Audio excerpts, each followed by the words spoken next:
Shawn Ryan goes nuclear on Dan Crenshaw over threats of litigation. Here's Shawn Ryan's video about Dan Crenshaw threatening to sue him. Check this out. On December 9th, 2025, I received a legal demand letter from lawyers representing Congressman Dan Crenshaw. They are threatening to sue me for defamation because of comments I made on my podcast about a message that he sent me. Okay, so we're going to look at what he said in the podcast, but first, he posted the entire cease and desist from his lawyers on his story. And this says, we are counsel to Congressman Dan Crenshaw. It has come to our attention that you have published a program episode containing demonstrably false, defamatory, and intentionally misleading statements regarding our client. We hereby demand that you immediately cease and desist from further publication regarding our client, remove those portions of the episode containing false and defamatory information regarding Dan Crenshaw, and issue a formal retraction and apology on the same program platforms. They're pushing it. Oh my gosh, bro. Issue a formal apology as the defamatory statements were made and also on all social media accounts owned by the participant of the episode. Okay, so you're wondering, why did he say all this? And by the way, this is like the Streisand effect in real time. Well, let's go back and we're going to let Shawn Ryan break this down. And then we also are going to look at some of the crazy statements that Dan Crenshaw has made over the years, including the "I'll effing kill you" statement regarding another notable celebrity podcaster. And then the Y-Files also chimes in on this. Okay, check this out. They want me to remove content, issue a public apology, and stop talking about him. This is crazy. I'm not going to do any of that. Come on. Now, you may be wondering, what did Shawn Ryan say or do to get a current United States representative to utterly crash out with the cease and desist escalation? Well, it's actually not that bad. And then, let's fast forward a couple years and they got Steve Aoki DJing their 40th birthday party. How does that happen? I don't have firsthand experience in this. I have often questioned the same thing. Now, the question is Dan Crenshaw's 40th birthday party with a live performance by Steve Aoki. Okay, so remember, Dan Crenshaw, it works for the government. His salary is disclosed. It's like $170,000 a year.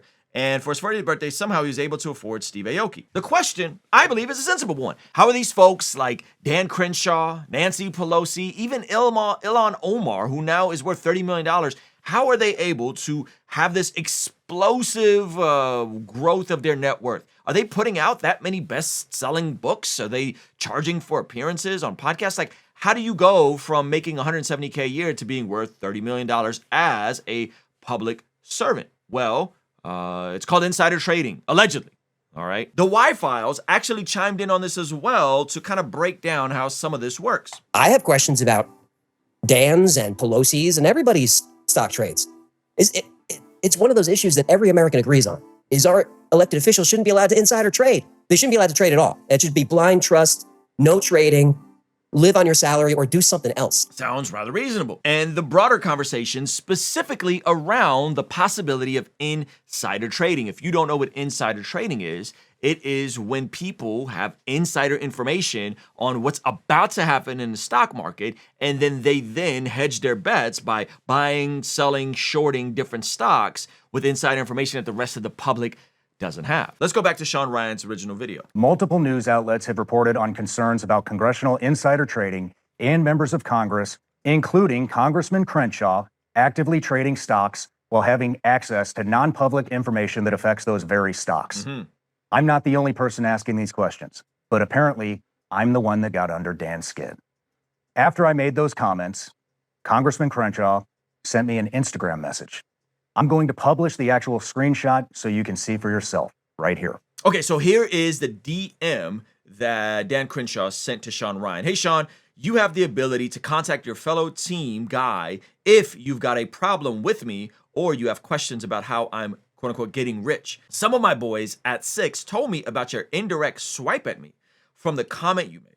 It sounds like you have some beliefs that are based on trendy narratives instead of facts. Now, Shawn Ryan interprets this as a potential threat. Let him explain why. A sitting United States congressman who happens to be a former Navy SEAL sent me a message saying, my boys at 6 told me about my criticism of him. Mm. My boys at 6. That means SEAL Team 6, Development Group, the most elite special operations unit in the United States military and arguably the world.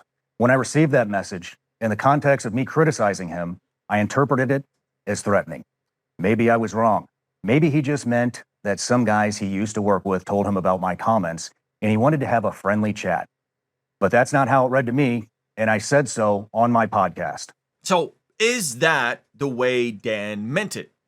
I don't know. I'm not a Navy SEAL. I'm not in this world. But if that's how Shawn Ryan took it, I think he has the right to express how he felt by that DM on his own podcast. Whether Dan disagrees with that is neither here nor there. So when Shawn Ryan sat down with someone from SEAL Team 6, he ends up asking about this, which is one of the things that seems to have sparked the entire debacle with Dan Crenshaw. Dan actually sent me a message. I should read this to you.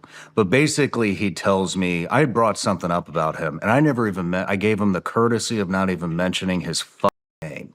It was about his birthday party where he hired Steve Aoki to DJ his birthday. I mean, that can't be cheap, right? Especially on a congressman's salary.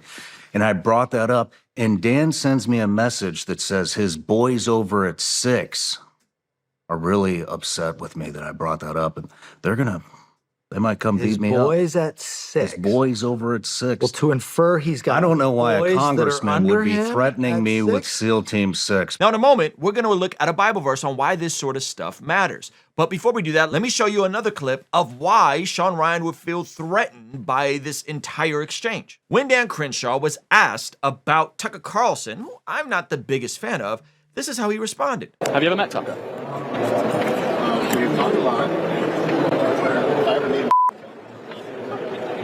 So he said, I'll effing kill him. I'm not joking. I mean, that's pretty reckless stuff for someone that is literally a public servant to be talking like this. Proverbs chapter 29, verse 2 says that when the righteous thrive, the people rejoice. When the wicked rule, the people groan. And we've seen enough corruption from politics. We've seen enough of this sort of stuff happening. And so when a Shawn Ryan decides to ring the bell on this sort of stuff, I think it's good. I think there should be explanations on how these sorts of things happening instead of Dan Crenshaw's terrible explanation basically saying he doesn't make enough money and he should be allowed to trade stocks. So sure, yeah, why not? Don't let us trade stocks. How about we'll just keep whipping ourselves. How about we don't make any money either? How about like just cut our paychecks? We haven't gotten a pay raise since 2008. I think they start at $170,000 a year, full benefits. I think health care for life. That sounds nice. I don't know what your health insurance costs, but mine is crazy. Why would you say that publicly? Making $170K a year as a civil servant. Now, I promise you this is going somewhere, potentially some resolution being reached, but some of you guys are like, Ruslan, why are you talking about this? Well, because I got to be on the Shawn Ryan show. I consider him and Jeremy and the whole team over there really amazing people. Matter of fact, they're so amazing. They just sent me this amazing picture from when I got to be on their show. How awesome is this? This is so sweet. It's me and him shaking hands. So yeah, I want to single boost this because I actually believe in the cause. Anyway, here is Shawn Ryan's response. Now his lawyers are claiming that my interpretation of his message is defamation. They say I accused him of threatening me with assault, which is a crime, and that I need to publicly apologize and remove the content from my show. That's crazy talk, for the record. Here's my response. No. Yeah. I'm publishing their full demand letter along with my lawyer's response so that you can read both and decide for yourself whether my interpretation was unreasonable. And by the way, all of this is over on Shawn Ryan's community tab. If you want to see the full letter that they sent as a cease and desist, Shawn Ryan's response. So all that's up there, okay? This isn't really about whether I misunderstood a message. This is about whether a sitting member of Congress can use the threat of an expensive litigation to silence criticism. I asked questions about Congressman Crenshaw's wealth. Those questions are fair game. He is a public official. He makes decisions that affect all of us. He trades stocks while having access to classified and non-public information. That's right. The public has a right to ask how he's getting rich while he's in office. Instead of answering those questions, he sent me a message that referenced SEAL Team 6. And when I said that message felt threatening, he lawyered up and demanded I apologize and shut up. And I won't. Now, what's going to happen next? If Congressman Crenshaw wants to sue me, he can. My lawyers are ready, and if he does, we're going to use the discovery process to get answers to all the questions I originally asked. Questions about his finances, and how he affords the lifestyle he's living on a congressional salary. Woo! Oh, man. Again, Streisand effect in real time. Now, in a moment, we're going to look at Erika Kirk and Candace Owens getting together to discuss things privately, but it seems like this is going to happen here based on the last tweet that Shawn Ryan put up that says, from Dan Crenshaw, okay, Shawn, let me propose this. Talk one-on-one, seal to seal, your audience, your platform, live. If you're not afraid of the truth, have me on. Yes or no? And so Shawn Ryan said, perfect, Dan. January 6th it is. Our attorneys can work out the details. So I think it's going to be awesome. They're going to have a live conversation over on Shawn Ryan's YouTube page regarding all of their disagreements and just having a man-to-man talk about this. I think this is awesome. I think transparency with government officials is a massive, massive net positive. And I don't think anybody, for the record, should be able to silence folks who are podcasting, YouTubing, interviewing people, sharing their thoughts because they disagree with them. So major props to Shawn Ryan for standing up to Dan Crenshaw, calling his bluff. I think it's going to be an awesome conversation. I can't wait to see more of it. And again, big shout out to Jeremy and Shawn Ryan and everybody over there. I think they got a really cool thing going. And the love they've showed me by letting me come on their podcast has been phenomenal. Now, in a moment, we're going to talk about the Candace Owens, Erika Kirk situation, which has a really interesting update. But before we do that, some of you guys don't know that I've had the privilege of traveling and doing a keynote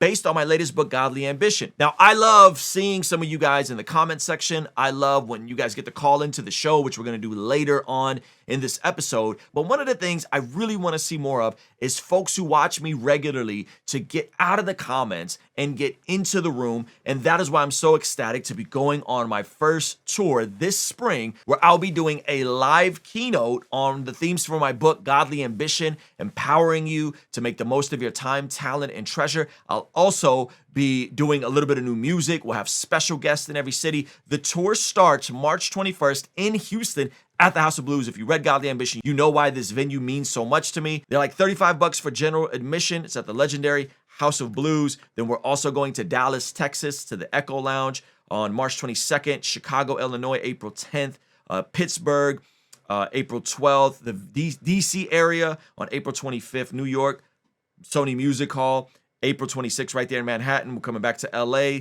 and then Clearwater, Florida, which is the Tampa area, and Atlanta, Georgia. So you could hit the link pinned below or go to blessgod.co and hit the live events tab and get tickets for any of these events. Most of them started like the $35 range, and I can't wait to be with some of you guys in person, because there's nothing like being in the room to have a live podcast conversation and really try to get to the nitty gritty of doing what we can to live a life that blesses God. And speaking of living a life that blesses God, I'd be a bad friend if I didn't tell you about our Christmas sale. Right now, celebrate Christmas with a purpose. There's only a day and a half left to get your Christmas shopping done with us. Why spend your money with the pagans that don't share your values, don't believe in your God, actually are hostile towards you, when you can go over to blessgod.co, pick up one of our discipleship bundles, or pick up one of our t-shirts. You can get my new book, Godly Ambition. That's 17% off. So the entire shop right now is 15% off. Plus the prices that you see here. You don't need a discount code or anything like that. You could go pick up something like our prayer journal. You could even get a bundle and knock out the rest of your Christmas shopping. I know some of you guys have been waiting to the last minute. Go to blessgod.co, do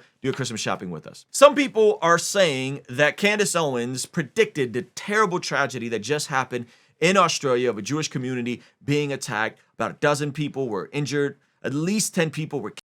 And she tweeted this a while ago. They have been signaling a 9/11 style attack that is coming the second week of December. Save this tweet, it'll age well. Now, before we unpack some of that, let's first get into the good news. There's good news, ladies and gentlemen. Erika Kirk says that Candace Owens and I are meeting for a private, in-person discussion on Monday, December 15th. That's today. So that means that as this video is coming out, or when it already came out, that they've already likely spoke or about to speak right now, because you know Turning Point's having their big America Fest event happening today in the Phoenix area. So she says, on December 15th, Candace Owens and I have agreed that public discussions, live streams, and tweets are on hold until after this meeting. I look forward to a productive conversation. 84,000 likes, 10.9 million views. And so I think this is amazing news. I am happy that they are going to be in person. It sounds like in person, or at least private conversation, talking about this sort of stuff before Turning Point's going to be rebuking or debunking any of Candace's claims.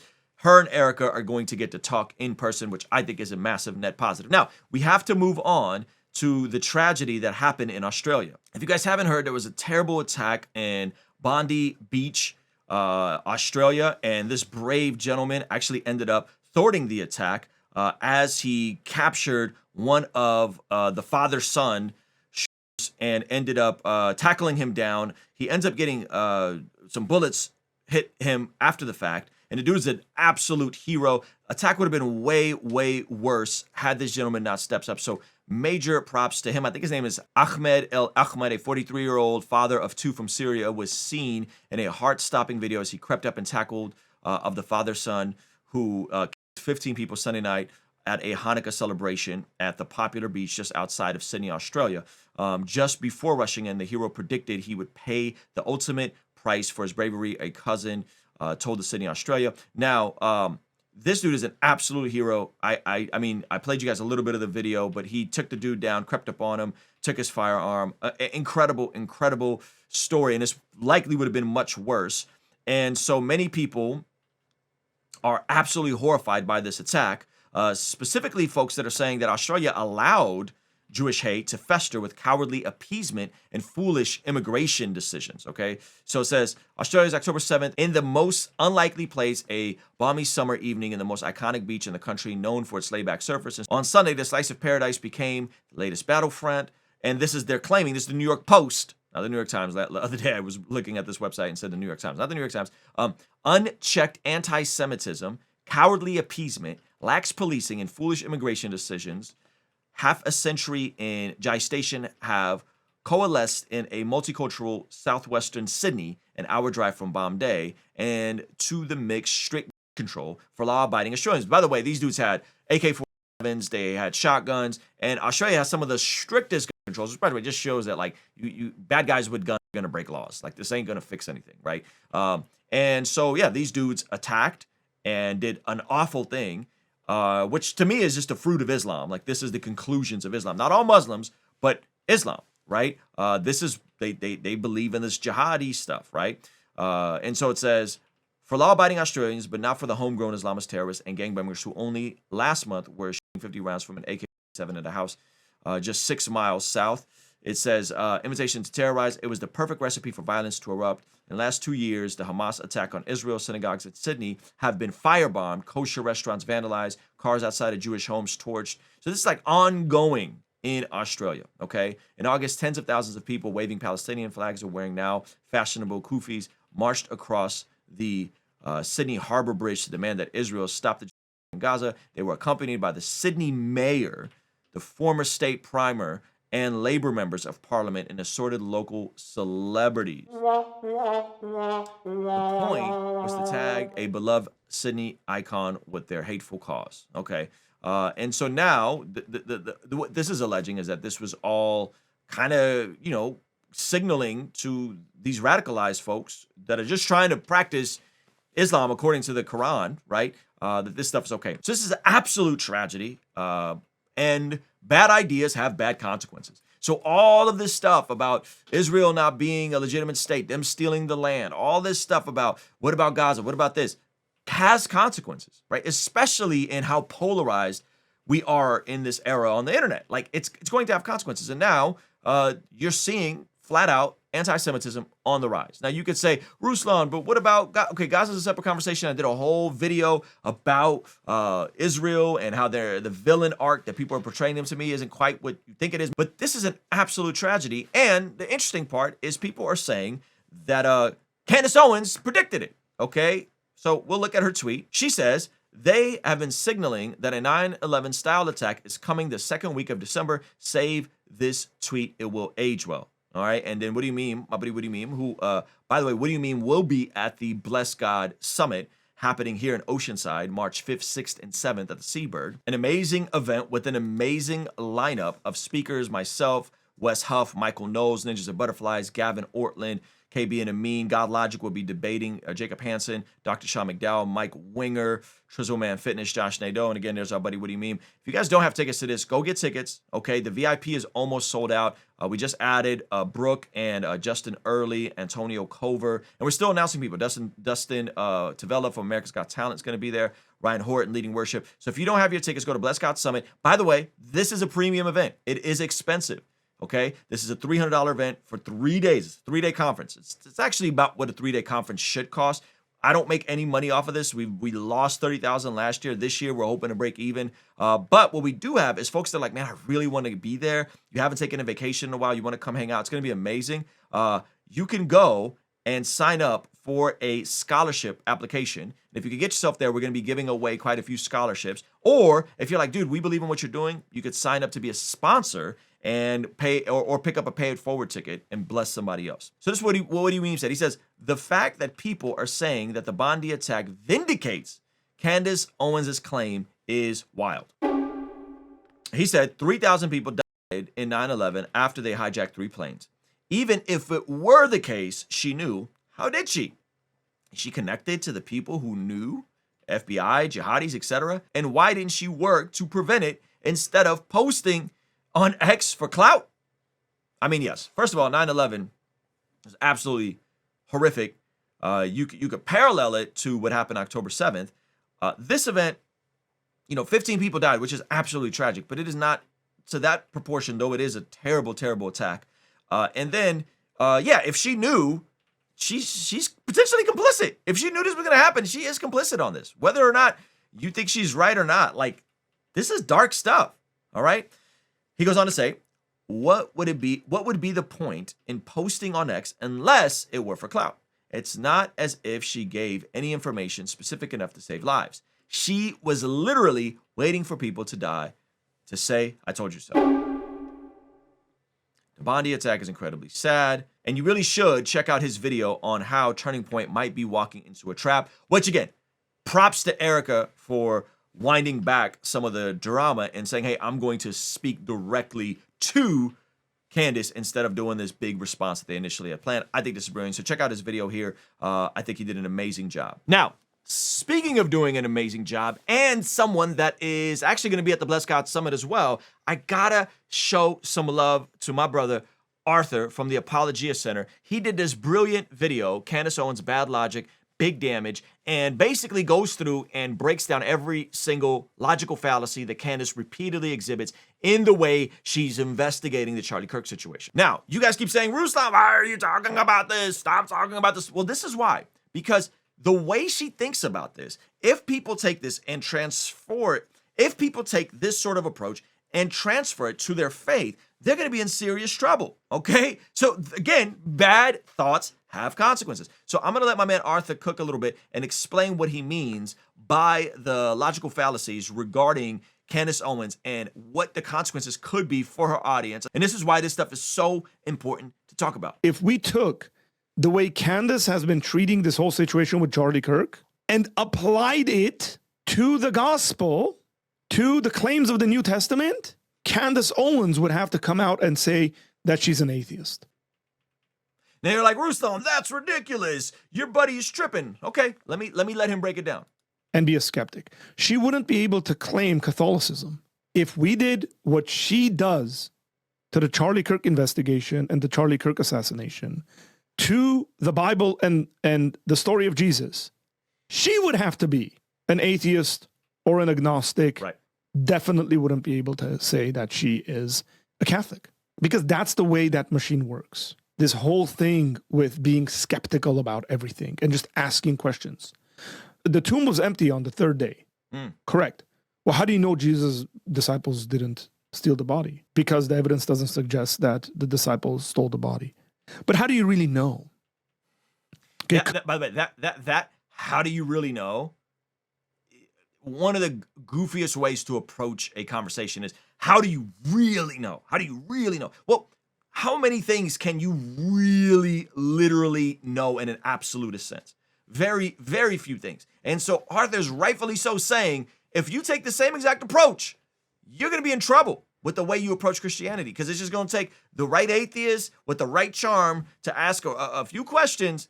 Well, how do you know? How do you know Jesus wasn't thrown in a mass grave? Maybe that's why the body's missing. How do you know this? How do you know that? Right? And so that requires a reasonable degree of evidence, and not just asking questions to ask more questions for the sake of asking questions, for the sake of conclusions and just poking holes. Could they have bribed this? Could they have done this? Could they have done that? And just questions. Could they have done? Yeah, they could have. They could have done any one of those things, but the evidence doesn't suggest so. Right. But they gained fame from it. People started respecting them. They were unknown fishermen. And see how this goes? And then it's the same thing. Right. It's the whataboutism. Right. It's the straw man arguments. Christianity tells us, well, I'm just asking questions. Mm-hmm. What you're telling me as a Christian is that I shouldn't ask any questions. You're telling me I shouldn't use my brain. Why wouldn't you want someone to use their brain? Why wouldn't you want someone to ask questions? It's the same exact thing. Absolutely. No, nobody said that. So my annoyance is more so related to people not knowing how to think well. Right. Logically, Right. look at evidence. If you don't have access to information, say, I don't know, like 1,000 times. Mhm. It's okay to not know stuff. But you can't place yourself in a position in which you're claiming to be some kind of an investigative reporter, that you're claiming to be very logical. And I'm telling you, I can watch a 5 to 10 minute video and maybe find 15 to 20 logical fallacies. And you know, the issue with this is you don't know the logical fallacies if you've never had the opportunity to take a logic and reason course. See, by the grace of God, I was able to go to university and take some good philosophy, reason, logic courses that set me up to be able to pick this stuff apart. Most people have never taken a philosophy, a logic, or reason course. So they just see something that sounds slightly fishy and then are allowed to jump to wild conclusions. And it's not healthy. I promise you. At that point, you've lost all respect. Right. You just don't know how to think well. Now, let me say something that's very important. My comments here specifically are about Candace Owens. Right. They're not necessarily about the case. They're not necessarily about the Charlie Kirk assassination. The problem is, here's what's going to end up happening probably. She's going to be right about one or two things. Mhm. And then they're going to ignore the other 150 things she said. You see, she got this right. You see, you see, Charlie was mad at a Jewish donor. You see, it's 100%, man. That was completely wrong. And they're going to see, I was right. See, see this and that. The case is one thing. Well, let's wait. Facts come out and we'll ask questions and we'll see what happens. And then we'll make our judgments and conclusions there. My point isn't that. My point is the way she specifically reasons. Yeah, so much of this has to do with how we are thinking about things. How are we approaching these conversations? What is our even basis for what we can and cannot know about a situation? What is the reality of what the FBI is doing with this investigation? Erika Kirkus came out and said that she trusts the FBI and she believes that they're doing everything and that the folks at Turning Point not leave any stone unturned. And so when you're doing this, you're poking holes at a narrative. And so anyway, guys, go check out my brother Apologia Center. Watch his entire video because he walks through all the specific logical fallacies one by one. Now, speaking of logical fallacies and poor reasoning skills, the tragedy of Rob Reiner and a terrible situation where it appears, allegedly, that his son has deleted him and his mother. And now it's coming out that his son, Nick, had a reputation for violence before he allegedly slaughtered both parents. Now, if you guys don't know who Rob Reiner is a celebrated American film director, producer, songwriter, actor, famous iconic films. And so, yeah, he's one of these Hollywood guys, right? And the awful part about this is that Trump kind of crashes out on him. Like, and this is one of those, like, you know, Trump has like the 50 Cent type approach to remembering his enemies and anyone who said anything wrong about him, and he's just going to hold on to this thing. And this is absolutely, I think, inappropriate for anyone to say, let alone the president of the United States, let alone about someone that we're going to look at how he reacted to the tragic assassination of Charlie Kirk. Total polar opposite, even though there might be political differences, right? And this is one of those things, like, as followers of Jesus, are we kingdom before we are our political identity? So Donald Trump writes, a very sad thing happened last night in Hollywood. Rob Reiner, a tortured and struggling, but once a very talented movie director and comedy star, has passed away together with his wife Michelle, reportedly due to the anger he caused others through his massive, unyielding, and incurable affliction with a mind-crippling disease known as Trump derangement syndrome. So he's saying that he passed away because of Trump derangement. Like, this is the slight on this is just so gross. Sometimes referred to as TDS. He was known to have driven people crazy by his raging obsession of President Donald J. Trump, with his obvious paranoia reaching new heights as the Trump administration surpassed the goals and expectations of greatness. Like, how does the president make this about him? And with the Golden Globe of America upon us, perhaps like never before, may Rob and Michelle rest in peace. Like, this is so weird that he would say this. This is so weird, man. Like, what is he doing?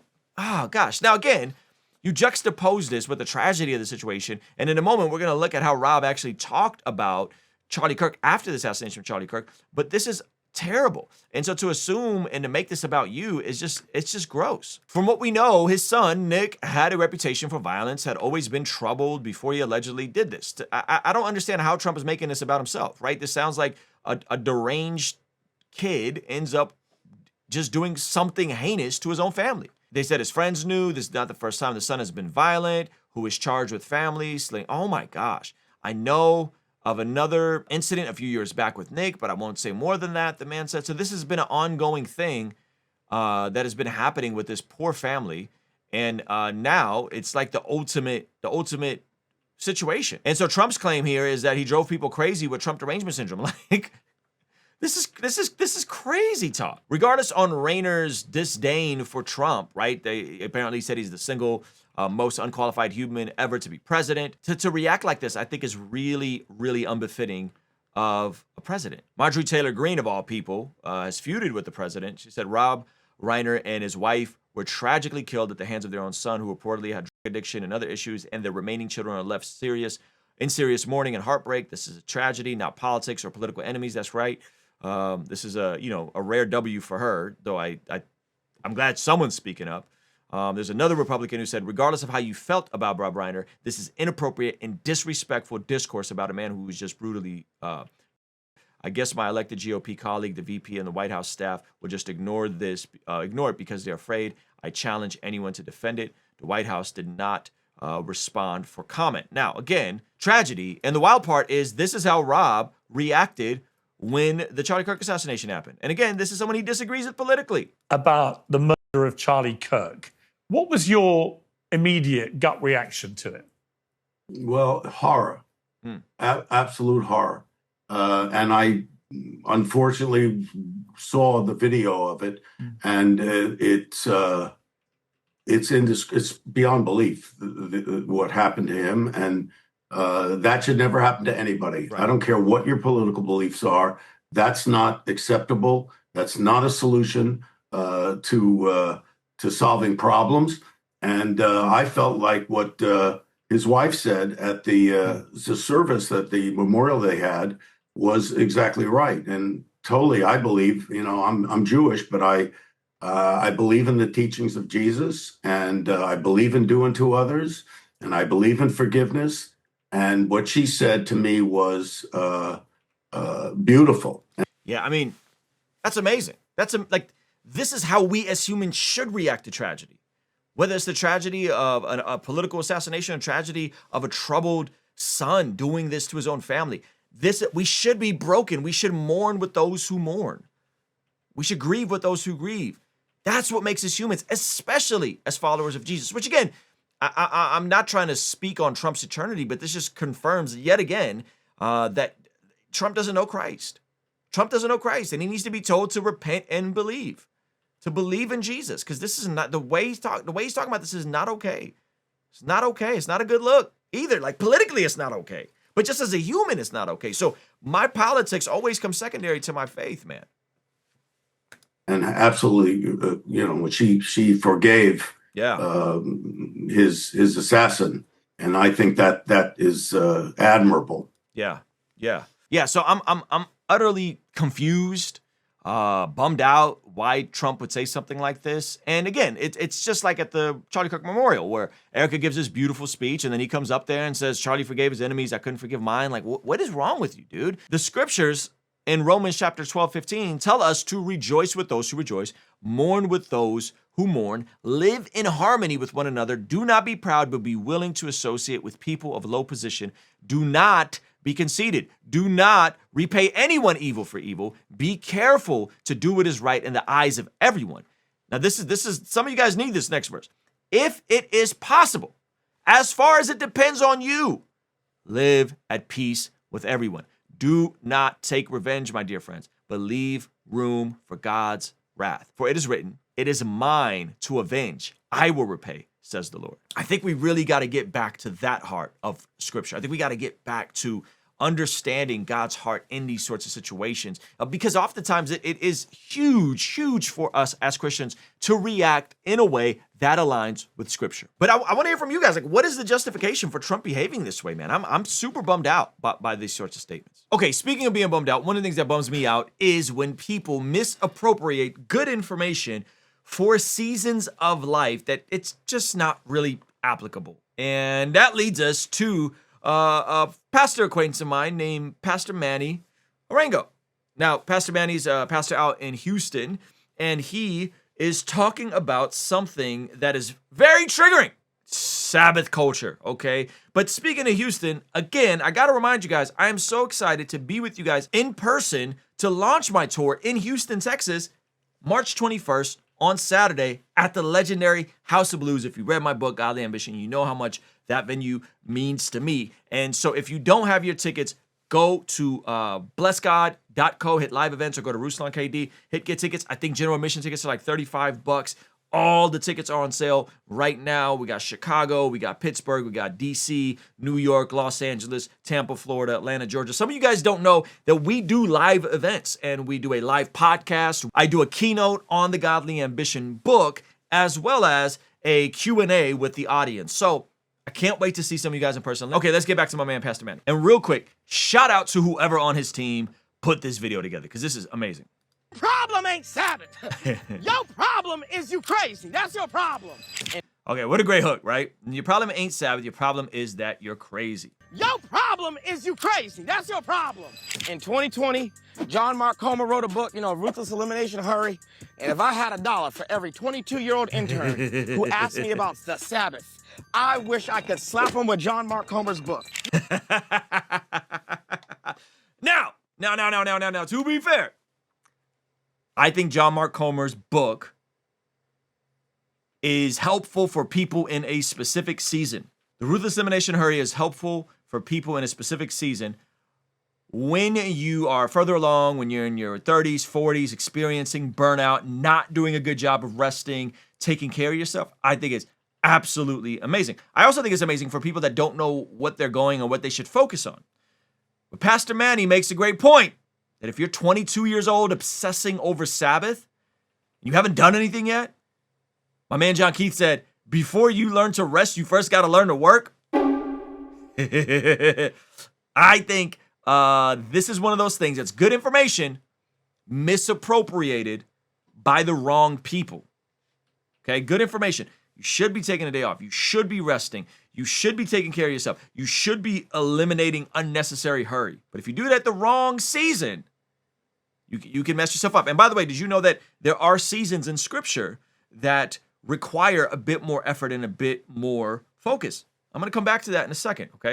All right, let me let Pastor Manny cook. You ain't got no husband. You ain't got no wife. You ain't got no kids. Why you need a 3-week vacation? What are you talking about? You are 22 years old. You are an indentured servant. You ain't earned no Sabbath yet. Woo! You ain't earned no Sabbath yet. He's cooking. But my mental health, it's the job. Do you want to pay your bills? I just discovered this idea of mental health days. I didn't know that was a thing. People just take off from work and take a mental health day? It's your job. Do you want to pay your bills, yes or no? Yes or no? If you're doing 3 jobs and you got grandkids and you're 55, okay, you deserve a Sabbath. Okay, slow down. But if you're 23, you know how many internships, not here, all across the country. I go to these churches and 22-year-olds have the audacity. Pastor man, I just want to ask you about the Sabbath. Sabbath! Hey, that's a fact. Young people asking about Sabbath It's just permeated culture. Now, I don't know if that was John Mark Comer's intent. I really want to say it wasn't. I really want to say it wasn't. I would like to hope it wasn't. I don't know, but I like to hope it wasn't. But man, this joint's been misappropriated. A lot of people crashing out on Sabbath. And I'm glad more people are starting to say this. By the way, dealing with young interns, youth pastors, leaders, employees who are obsessed with this has been a conversation behind the scenes for years of how pervasive, again, good information in the wrong season could be. That's your question? Not holiness? Yep. Not celibacy? Yep. Not abstinence? Yep. Not how to not drink? Sabbath? Your problem ain't Sabbath. Your problem is you crazy. That's your problem. 24 years old. Trying to negotiate a salary with your pastor. That's ridiculous. Okay. Let me show you a scripture that I think is a great connector to this. Trigger warning. This is probably going to offend some of you, but I think it's good. I think we need a little offense. I think we need a little pushback in terms of how much apathy masked as spiritual formation has just crept into the church, okay? Because I think spiritual formation is usually the byproduct of both physical and spiritual formation. It's not just all spirituality, because then we're practically Gnostics if we're just all about thoughts and ideas. But the body oftentimes leads the soul, according to my man Justin Early. But let me look at this. Proverbs chapter 6. Proverbs chapter 6 says, "My son, if you have put up security for your neighbor, if you've shaken hands in a pledge for a stranger, you have been trapped by what you said, ensnared by the words of your mouth." This is basically saying, Proverbs chapter 6, if you've made a mess, you have been trapped. Okay, so there's a prerequisite. If you've made a mess, if you made a mess in your life, if you made a mess in your finances, if you made a mess, you're trapped. So do this, my son, to free yourself. Since you have fallen into your neighbor's hands, go to the point of exhaustion and give your neighbor no rest. Now, one of the things I love about Logos Bible software is our ability to jump into the original language. We can click on the word exhaustion, right? And hit study, and the Logos will take us back to the Hebrew, all right? And this says exhaustion. Rafas. Rafas. Exhaustion is rafas. To tread, to foul by stamping, treading, go to the point of treading. And if I click this little note right here, it says, or go and humble yourself and give your neighbor no rest. Okay. Now, Logos, by the way, partner of our channel, is giving every single one of you guys a free 60-day trial. So that means if you want to go deeper in your word, I use this app every single day for tools like this. You could also do cool stuff like hit this insights button, and it'll take you to different commentaries to give you some perspective on this. And then you could even click into the commentaries and read more about what it is that you are trying to understand, right? So it says here, plead with your neighbor emphasizes the urgency of the situation. There's an urgency to the situation. There's a commentary from the Faithful Study Bible. The debtor should quickly go and petition the creditor for mercy. The Hebrew phrase used here indicates a fervent, continued pleading. This idea is also seen in the parable of the widow and the unjust judge. Okay, so I love it. Free 60-day trial for all you guys. Get Logos Bible software. It's awesome. I use it every day, and it used to cost hundreds, if not thousands of dollars. Only like pastors and Bible teachers and theologians, scholars could afford it. Now it's $12 a month after your free 60-day trial. So pick it up. Now, here's the next part. It's going to explode the entire Sabbath conversation. I'm not saying don't sleep. I'm not saying don't take a day off. But this next verse says, allow no sleep to your eyes, no slumber to your eyelids. Now, again, this is all anchored on the opening verse. If. And that word if is important. If you've made a mess, allow no sleep to your eyes, no slumber to your eyelids. Free yourself like a gazelle from the hand of the hunter. The hunter, Dave Ramsey says like this, the hunter is just trying to get some lunch. The gazelle is trying to save its own life. All right. And then it goes to Proverbs 6:6. Go to the ant, you sluggard, consider its ways and be wise. It has no commander, no overseer or ruler, yet it stores its provision in summer and gathers its food at harvest. That means it has a system, it has wisdom, it has some practicality. How long will you lie there, you sluggard? When will you get up from your sleep? A little sleep, a little slumber, a little folding of the hands, and poverty will come on you like a thief, and scarcity like an armed villain. Okay? So, am I saying don't rest? Am I saying don't take care of yourself? No. But what I am saying is there's a time and there's a season. And if you're just trying to get your life off the ground, or if you've made a mess of your life, or if you're trying to get something off the ground, like start a business or get out of debt, you may need to slow down on the Sabbath, slow down on the social time, slow down on the extracurricular activities, slow down on the 7 hours of media the average American spends a week. And you might need to put your foot on the gas to go ahead and clean up some messes in order to set yourself up for the next season. I always say this at our live events that we did for the Godly Ambition book tour. I say there is a future version of you, depending on the current version of you, to make better decisions. And I know that's not cool to talk about. I know oftentimes within Christian circles, we just want to talk about abstract ideas and theology and all that sort of stuff. And that stuff is important and I love it. And we need to know, we need to learn. But if we're just learning and not putting it into practice, are we truly learning? Can you truly know something if you aren't doing it and living out the things that you claim to know? Anyway, I want to know what you guys think about this. Is this triggering? Is this uncomfortable to talk about? I think this has permeated way too many people that they're just not in the right season to be obsessing over Sabbath. I think it needs to be said that not everything is for everyone in every season. And I hope that you would take inventory of what season are you currently in. If you're already working really hard, you're already on the cusp of burnout, yeah, you probably need to slow down. But if you're just trying to get your life off the ground, I think you really should consider what it is that you're trying to get after. Now, before you come in here and you're leaving an angry comment and you say, Ruslan, this was just like you, like, you don't understand my mental health. Consider this. Do a deep study. I'm going to challenge you a bit. Go into the scriptures, and I want you to go through Proverbs and look at the amount of time Proverbs correlates poverty with laziness, poverty with too much rest, poverty with not working hard. Now, I'm not saying it's always a one-for-one. I understand there's challenges. I understand sometimes there's health conditions. I understand you might get hit by a car. But really examine the Proverbs, jump in, do your daily proverb, and look at how many times you see that correlation there. And tell me if you think there's something to that. Okay, switching gears a little bit. One of the things I enjoy the most, probably to a fault, is engaging with the community here. And that often looks like me kind of going back and forth in comments and trying to understand you guys better. But something we've been doing lately is opening up the calls to our Patreon community to answer your guys' questions. So if you aren't partnering with me on Patreon, you can go over, hit the link in the pinned comment, see the different memberships we have, $6.99 a month, a great way for you to partner with what we're doing here. And I'll probably be opening up the lines daily when I'm shooting our daily show. So let's jump into the calls from today. Okay, Brett, thanks for calling in, man. Where are you calling in from, and what is your question? Yeah, we're from Charlotte, North Carolina, and I just want to ask you some questions. So, tips and tricks. We have a Sunday school class with some young adults, and just wanted to get your opinion on how to drive discipleship in that, and to kind of just help it grow and help people grow in their faith. Right now, we're 18 to 33 is kind of our age group. How big is the group? 14 people. 14 people and 18. Okay. So are you, I'm assuming you guys are doing some sort of regular weekly gathering right now. Yes. Yeah. So we're gathering right after church service. We have service from 9 to 10:30, and then from 10:30 to 11:30, we're doing Sunday school.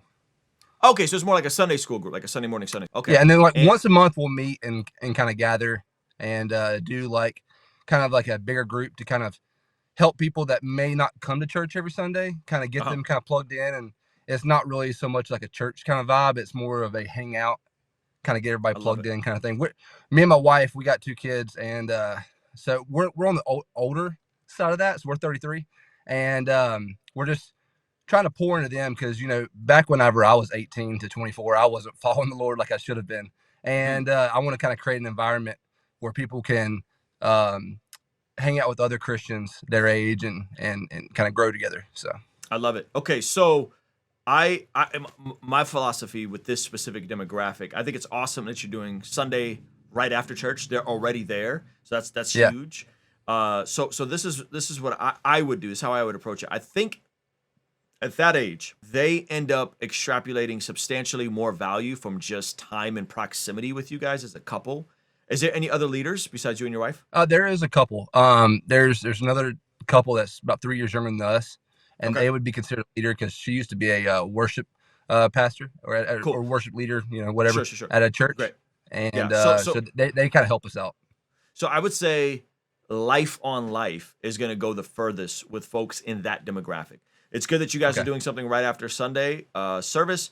That's time to go in the scriptures and go deeper. But I think the more you can just have them over at your house, the more you can just let them see you as a dad, let them see you as a husband, let them see her as a mom, let them see her as a wife, the other couple that's in the group, the more of just, hey, come over and just hang out, just have dinner. When we were younger, newlyweds, so we were like still in that demo, like I would say 25, 26, we had an amazing older couple, much older than you guys, that I'm still close with till this day, that would just have us over, and we'd have Bible study for an hour once a week, maybe an hour and a half. But it was really the time after Bible study that we would just be at their house, hanging out, watching them, seeing how they love each other, seeing how they love their kids. So at this age, in my opinion, I think so much of this is more caught than taught. You should absolutely be walking them through the scripture. You should absolutely be teaching them what does it mean to be diligent and faithful and walking with Jesus. Yeah. But I think on a deeper level, allowing them to do life on life with you, I think is going to go way further than just trying to teach them stuff, but let them see you live it out and then ask them good questions. Awesome. I appreciate it, buddy. And thank you for all you do. I really appreciate you and your whole ministry. And so keep up the good work. Thank you, buddy. Appreciate you, Brett. Thank you so much, brother. James, listening from Winter Haven, Florida. And back in 2022, I felt the Lord prompting my heart to start basically a podcast on YouTube. And around the same time, I found your channel. Then I took your class. I forget what it's called. YouTube. How do you Master YouTube Live? Yeah. We still have some of that stuff up. Yep. I feel like I've learned a lot from your channel, but basically, I'm not trying to like self-promote myself here, but basically it's called Thrive and Dive, Thriving in Life as we dive into deeper conversations. And I'm trying to find a manageable way of putting out 2 episodes a week. And that's kind of my layout. I don't really do live stream. I just do editing and then posting videos. And I was wondering if you have any suggestions on things I should do to see the channel have a bigger reach. Yeah, so I think the basics of any YouTube is going to be caring about what other people care about and then frequency of content in order for you to get the reps and in order to try and trigger the algorithm. So those are the 2 things I would be looking at. Two episodes a week is great. How would you do that? I would say you'd make it a system for yourself to make as much of the videos as possible that allows you to get better and also allows you to release more stuff. More videos, more interest-based stuff on what people care about, right? And so I would do, live doesn't have to be literally live. Like I'm not literally live on YouTube, but the majority of this video is made basically within one take that then I just have different segments in. So that's how I would approach it. Is like, how much can you get done with one long take instead of separating it and jumping across and editing and dropping it in a Final Cut and doing this and doing that. Like all of that creates more and more friction for you. So when I was a solo creator, I was going live for the sake of efficiency. Like I wanted to do more and get more reps in than to actually try and be fancy and make some beautiful piece of art. Because when you're just getting it off the ground, you need the reps, if that makes sense. Yeah, for sure. Taylor, what's up, man? What's your question and where you watching from, brother? Yeah, here, Dallas, Texas. Looking forward to seeing you guys here very soon. I know that you keep the family out of the limelight on these, but what maybe is some of the encouragement that you may have to fathers in discipling our kids? I'm a pastor, and my biggest fear is is creating little legalists. I don't want to create little legalists. I don't want to shove the Bible down my kids' throats in that way, but I want to grow them up to love the Lord. So what would be your encouragement to really discipling the children to love the Lord, as opposed to, well, you just need to learn the Bible kind of stuff? Yeah, that's a great question. Kind of similar to the earlier question we had about doing life on life and letting them see you. So a couple of things. One, make the Bible age appropriate for them. So like with my 4-year-old, we're trying to memorize the Lord's Prayer. Well, my 11-year-old, we're having way deeper theological conversations, right? And so yesterday we were talking about why is there a church of Satan? And what is Satanism, right? Like that, those are different questions than for my 4-year-old. And so I think you have to know what season they're in and what is age appropriate for them.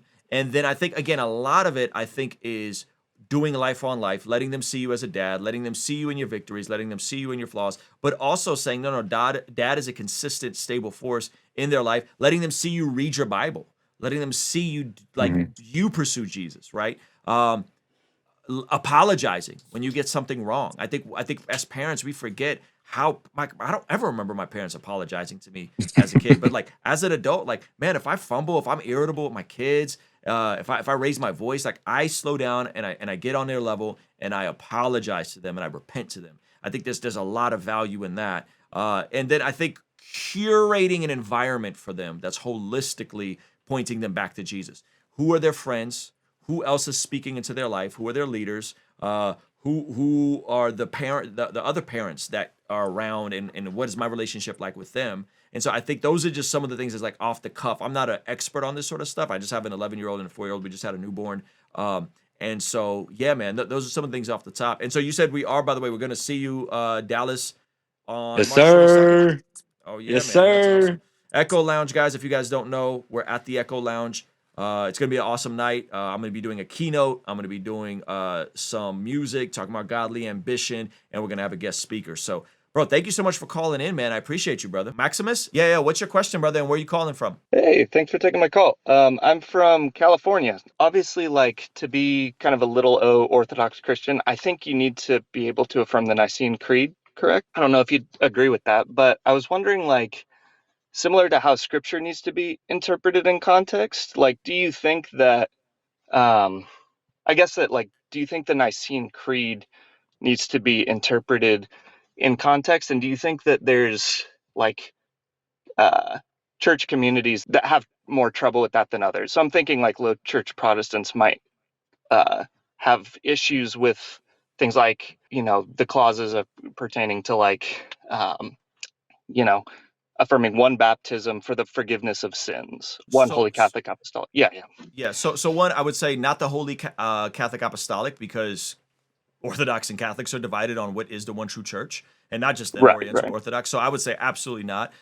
Within the one baptism, yes, there are Southern Baptists that like wouldn't affirm the Nicene Creed, and I did a video about it, and I talked about how ridiculous it is not to affirm the Nicene Creed. Generally speaking, Protestants who are educated have no problem with affirming the Nicene Creed, because that word baptism that saves, remember that we use the word saves different, right? So sometimes saves means justified. Sometimes saves means to be sanctified. And so if we're using that word interchangeably for justified and sanctified, I'm talking about in terms of some of the quote unquote high church, in the same way I could say, yeah, I think baptism saves, but I don't think it's baptism that justifies. I think it's the Spirit of God and my faith and trust in Jesus, according to Ephesians 2:8-10, that it is not by works that no man should boast, that I am saved, I am justified, that is a legal standing. And then, yes, I also think that baptism sanctifies and it saves in that sense. So we are saved, we're justified, we're being saved, we're being sanctified, and we will be saved, we're being glorified in a future sense. So I don't think that's hard to reconcile for any studied, well-reasoned Protestant, right? So if you're talking about Gavin Ortlund, Wes Huff, no, I don't think in the slightest either of them have issues, or Mike Winger, anyone that's like read has issues affirming the Nicene Creed. Okay, and speaking of Wes Huff, he did an incredible breakdown of the infamous inscription in this Egyptian artifact that some are claiming is portraying helicopters and submarines and spaceships. Is this proof the Egyptians had advanced technology? Let's get into it. All right, man. Shout out to Wes Huff. Good friend of mine. Man, this is so dope. Okay, he says this theory concerning the Abydos temple of Seti, I hope I said that right, has been around since the inception of the internet, flying around on forums in the 1990s. So the claim here is this is a helicopter, this is a submarine, and this is a spaceship. That does kind of look like a spaceship and a submarine, if I'm just being honest with you guys. Seti left the temple partly unfinished, and his son Ramesses the second completed it in more than a few places, carved his title over his father's inscription. Here is a pic of me in Seti's tomb at the Valley of the King. Shout out to Wes Huff, just doing all kinds of archaeology. Layering this inscription was common in dynastic Egypt. All reliefs were filled with plaster that would eventually fall off. And now, 3,000 years later, we're sometimes left with a hodgepodge of hieroglyphs. This overlapping of images can result in us mistaking the images for something we think looks familiar. okay? And so he's pointing that out, that we will see stuff that looks familiar. He says, this mistake similarly is a phenomenon known as pareidolia. Our minds jump to what we're familiar with, like a human face, for example. So it's like if you see something in the clouds and you're like, isn't that a face in the clouds, right? It's predicated on the fact that we don't know what we don't know. And then he posts all these different images that kind of look like faces, even though they're clearly not faces. The Abaduas inscription is part of a larger message which contains overlapping hieroglyphs with the names and titles of multiple pharaohs. Aha! So it just really overlaps with the names and titles of pharaohs. It's not spaceships and foreshadowing. So is this evidence of ancient lost technology similar to our own? No. It's a fun theory, but it's based on a combination of mistaken pattern recognition, unfamiliarity with hieroglyphs, and ignorance of inscriptional practices of ancient Egypt. Always a good reminder that sometimes we don't know what we don't know. The sensationalistic claim you might read on the internet could be legitimate, but digging into what is going on from experts is probably going to give you a more accurate picture, which I know right now, like digging into what experts have to say, it's not cool because the institutions are bad and everything is corrupt. But the reality is there are people that dedicate their entire life to studying this sort of stuff. You might want to listen to them before you think there's helicopters foreshadowed, or not foreshadowed, but helicopters thousands of years ago, right? Not always. Don't mistake me for making a malicious claim to authority. Fallacious claims to authority. So yeah, appeal to authority fallacy, right? But on occasion, you may be seeing helicopters when really you should be seeing two bowls, an arm, and a chicken.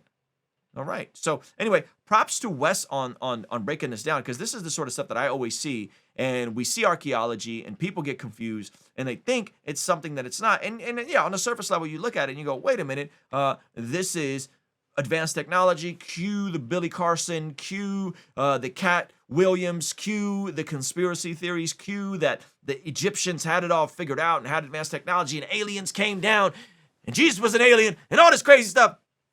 When in reality, this is this phenomenon that Wes explained, which is a psychological phenomenon where the mind perceives meaningful patterns like faces or similar shapes in random or ambiguous visual or auditory stimuli, such as seeing face in clouds, man in the moon, or hearing voices in static. It's a common, normal human tendency rooted in our brain's powerful drive to find patterns, especially faces, for social survival, activating the same neural circuits as real faces. Yeah. Man, that's awesome that he broke this down in a way that makes sense to someone that's like not super educated on this stuff. And speaking of not being super educated in certain stuff, it leads us to our daily Proverbs. It is Proverbs 15. Why? Because at the shooting of this video, it is December 15th, and I always encourage you, read a chapter of Proverbs based on the day that it is. This is Proverbs 15, verse 22. It says, plans fail for lack of counsel, but with many advisors, they succeed. A person finds joy in giving an apt reply, and how good is a timely word. Now, what I like about this is that much like having access to guys like Wes, in a way, you have access to counsel. You have access to people that are smarter than you. That's one of the amazing parts about the internet. I know, average Americans spend 7 hours a day wasting time and all this sort of stuff. But the flip side of this is that there's also amazing opportunities for us to learn from experts and in a way have access to counsel. And for me personally, I advise people all the time. If you're not in a good local church, if you don't have mentorship, if you don't have discipleship, get yourself plugged into a local church, get connected, get out of the comments, get into a room with people that can help be your counsel, get discipled, get mentors. All of this stuff is huge and important. And speaking of getting connected, this is another reason you should really consider coming to our Bless God Summit, happening March 5th, 6th, and 7th in Oceanside. We'll have Wes Huff there doing a keynote on the first night. I'll be doing a couple keynotes. Ninjas and Butterflies, Gavin Ortland, Sean McDowell, God Logic. This is a premium event. Unlike my tour, which tickets are like $35 for this. This is a premium event. It's a 3-day event at a really nice resort. So if you haven't been to a vacation in a while, go get your tickets now. Plan this out now. We're 3 months out. You could get your tickets at blessgodsummit.com. But this is going to be amazing. And again, if it's a financial struggle or if you got it and you want to be a blessing, you love what we're doing here, you can sign up to be a sponsor of this event by going all the way down and seeing our opportunity to become a sponsor or to apply for a scholarship. So blessgodsummit.com, myself, Wes Huff, Mike Winger. What do you mean? It is going to be absolutely phenomenal. All right, guys. So that's it for me. Let me know what you guys thought about this episode. Let me know how you're liking the new format. And again, hey, I got to thank you who came out and supported our massive Christmas sale. If you didn't know, we're having a sale right now, 15% off the entire shop on top of the already cut down prices. You can get our Dove hat, you can get our discipleship bundle, you could spend your money with a small Christian business. We really are like mom and pop, me, myself, running to drop off orders, all these sorts of things. We have some premium items where you get a signed copy of my new book. All of this, because you guys showed up for the Christmas sale over the weekend, all of this, we are making some upgrades, a new microphone. I'm going to be upgrading our camera here. And so if you want to support us and help us continue in the vision, this is one of the best ways you could do it. Pick up something for the holidays, for the Christmas. Get your Christmas shopping done with us over at blessgod.co and take advantage of that 15% off code. This is the Bless God from the Summit collection, by the way. So this down here is actually the shirt that I'm wearing, this Bless God shirt designed by my man Josh Nadeau. And if you don't want to buy any merch or any journals or anything like that, consider partnering with us on Patreon. Right now it's $6.99. I know it looks like there's 10,000 members, but there's only like 1,300 people that are paid members. This helps us go a long way to continue making better videos for you guys, continue leaning into the conversation, and continue empowering you to live a life that blesses God. Okay, so hit the links here. Check out this video YouTube is recommending, and I'll see you on the next one. Remember to continue living a life that blesses God. All right, peace.